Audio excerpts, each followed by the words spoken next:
Hello everyone and welcome back to my channel and this June reading vlog. But actually it is still May as I'm speaking right now. Normally I wouldn't let my reading vlogs overlap like this, but I had to wrap up my May reading vlog a little bit early and just get it uploaded and ready for you. So here we are, but I'm ready now with a book I finished and haven't talked about yet, and that is The Past by Tessa Hadley, which was a book about a family who goes to this summer beach house during 3 weeks over the summer. It's 4 siblings and their children, and basically this house has been in their family for generations, so we also hear about their mother and their grandparents who are all now dead. So this book comes with its mystery. It was a good story and it was a nice read during this season, so I liked it and I gave it 3 stars.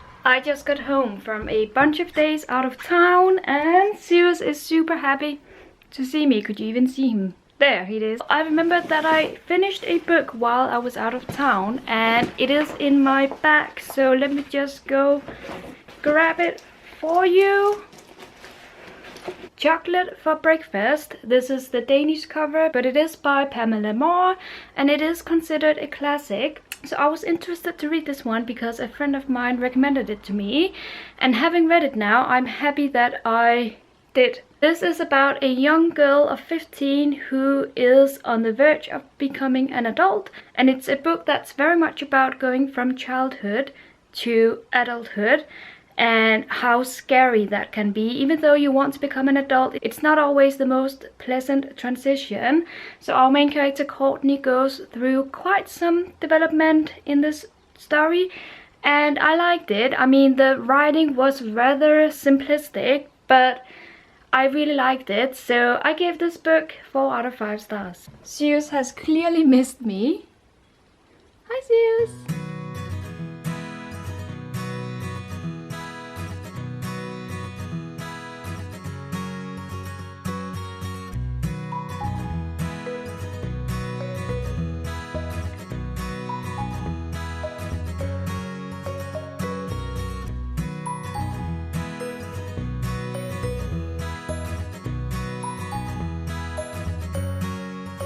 I am sat out here enjoying myself in the wonderful summer weather, and I've also finished this colorful book, No One Can Pronounce My Name by Rakesh Satyal, which is a fictional piece of work about cultural clashes, because it is about some persons who are from India and who are currently living in America, and it's very much about difficulties in learning this new culture, difficulties in learning the language and understanding all the differences. So this was an interesting book because it educates you on cultural clashes and what it means to be an immigrant and trying to find your identity in a new country. And I liked it. Overall, it was a good book and I gave it 3 stars. So I have read a book which surprised me a whole lot, and it was a very dark and macabre kind of story. I'm talking about American War. Maybe the sun is too bright here. I'm talking about American War by Omar El-Akkad. This one is about a second American war, American Civil War. We are in the year of 2070s and the second civil war has broken out. Climate changes have occurred and a lot of land has been inundated, and of course the people have had to work with the changes and try to make do with what they have. However, this book is not about the climate changes, it's about how people react under extreme pressure, because in this America a second civil war has erupted and America is split in 2, and basically it's because of the persons and the people who have different opinions on whom is to have the power and who is to sit on the fuel of the land. As I said, I was skeptical, but I loved this book. Of course it was very depressing, but it was really good. I thought that it was well written and I just really enjoyed it from beginning to end. The only thing that made me not really like it was the very depressive ending, which became a little bit too depressing in my eyes, but all in all, I loved it. It was such a great surprise, and I gave it 4.5 out of 5 stars.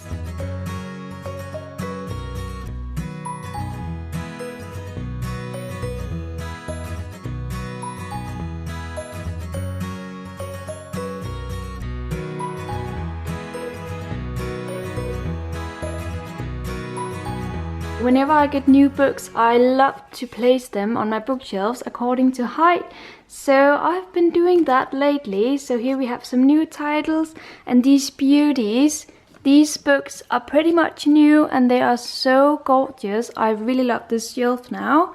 And also up here we have some new paperbacks which I really adore. I don't know, maybe it's just me who thinks about these things, but books are a pleasure, even to place them on your bookshelves, I guess. I started this book this morning and I am not going to finish it. I just don't really like it, unfortunately, so I'm DNFing it. Look who we have here. I was in the mood for a classic, and so I read Someone at a Distance by Dorothy Whipple, and I've come to really like Dorothy Whipple. I've now read, I think, about 2 of her novels, and I've loved both of them. This one is about Louise, who is the most atrocious character I've ever read about, and it's also about Ellen, who is the most endearing character. So I won't give away how these 2 characters come to meet, but this book is so interesting. It's about love and despair and basically about everything in between. I loved it and I gave it 4 stars. I just have time to talk about my next book while brewing my coffee, because I have read this one, which is The 1,000th Floor by Catherine McGee. And this was such a refreshing read. It's a young adult novel and it's a very unique society where you live in New York, but you live in a very tall tower, and the people who live in this tower are placed according to hierarchy, so that the poorest people are living nearest to the ground, and then the higher you go, the richer you are. And then in this book we follow Avery and her family who live on the 1,000th floor. And what I really liked about this novel, which is kind of heavy, it's very big, is that it doesn't just revolve around Avery. We also get to hear the story from her friends' perspectives. And all in all, I was very much impressed with this book. The society was genius, I think, so I gave this one 4 stars. And now my apartment smells wonderfully of coffee. And I'm one of those persons who needs to have just a splash of milk in my coffee, so here we go. Perfect, delicious coffee ready to go. I feel very chatty this morning, and I just thought I would let you know that I'm about to go to work. I have a meeting and then I have some papers to correct, and actually this entire month so far has been super busy. I don't think I've ever been this busy during the summer, but that's because of several exams which have been really interesting, and it's been quite a journey to experience these exams. And for those of you who don't know, I am a teacher, and so the exams I'm talking about, they are not exams that I have to go to. They are exams that I am supervising and making sure that everything is going okay. And what has Zeus been doing while Mother has been busy? Absolutely nothing.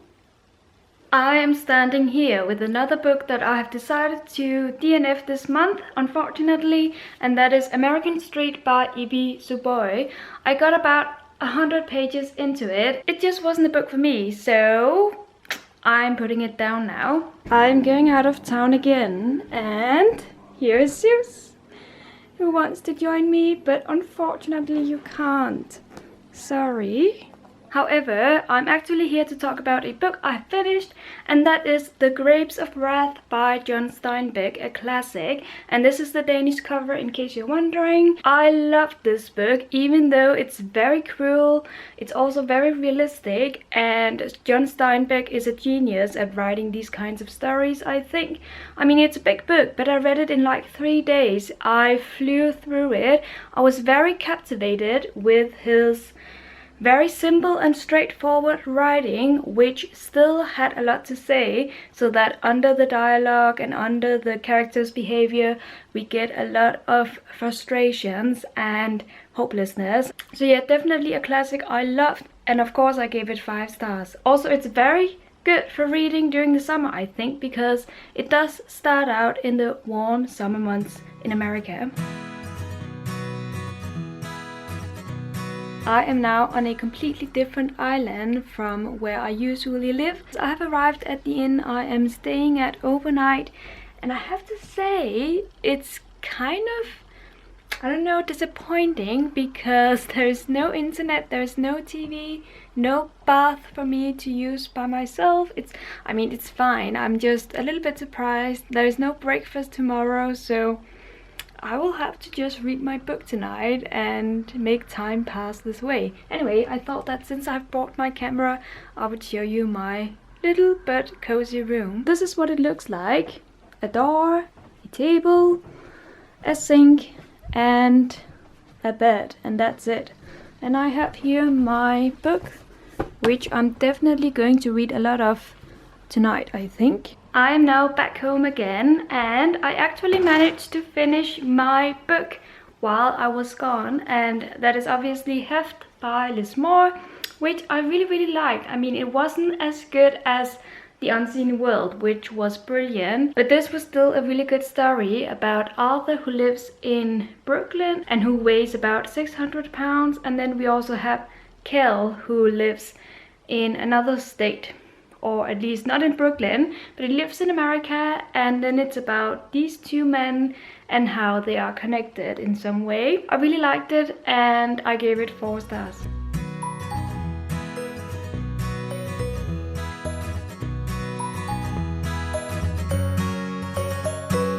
I all of a sudden had an urge to reread some of my many books. And so I picked up this one, which I love to pieces. This is The Persian Pickle Club by Sandra Dallas, and it is considered a classic. It's about America during the Depression, but it's also a crime story, and it's also very much about friendship. It's about this Persian Pickle Club that is just amazing. I really love this book, and also this time around, so this was a great reread. Now, since I last spoke to you, I've also finished another book, which I have right here, and that is Six of Crows by Lee Bardugo. I quite liked it, and I gave it 3 stars, and I actually immediately continued on with the second book in this duology, which looks like this. I have the actual book over there. The thing is that I don't really feel interested in finishing this duology. I mean, the first book was quite alright. I gave it 3 stars, and I liked how it is very cleverly written in a way that it deals with these criminals and they make very clever plans. But then the story continues in the same manner, and I don't really know what to get from the second book, which I didn't get from the first one. Let me just try and see how far I've made it into the second one. I've made it about maybe 150 pages into it, and it's a gorgeous hardback, but for now I'm just not feeling it. I have been very unlucky with young adult novels this month, I have to say. I'm not quitting on this one yet, but I am putting it aside for now, and I might just pick it up later this year. It's very early in the morning. I have woken up, and I am ready to talk about another book which I've read, and that is by one of my most appreciated authors. That is Haruki Murakami's novels, which are called Wind and Pinball. So basically this is a compilation of 2 of his very short novels. I would call them novellas, actually, and it's the very first stories that he ever wrote as an author, and he wrote them in his kitchen late in the night. I liked the stories. They were quirky, but what I loved the most about them was that they have clear relations to his later future big novels, which became very famous, and it was very interesting to see those relations. However, what I love the most about this book is the foreword by Murakami himself, in which he, among other things, explains how he develop the style that he has, the unique writing style, and I appreciated that so much. So yeah, this was a really quirky book, two somewhat messy stories, but I still liked it. I mean, it gave me an insight into his writing, and I gave it 3 stars. By the way, my outfit today is a little bit different from what I usually wear because I'm supposed to dress like a hippie today. Don't ask me why, but I am. So I don't know if that's what I look like, but here you have it.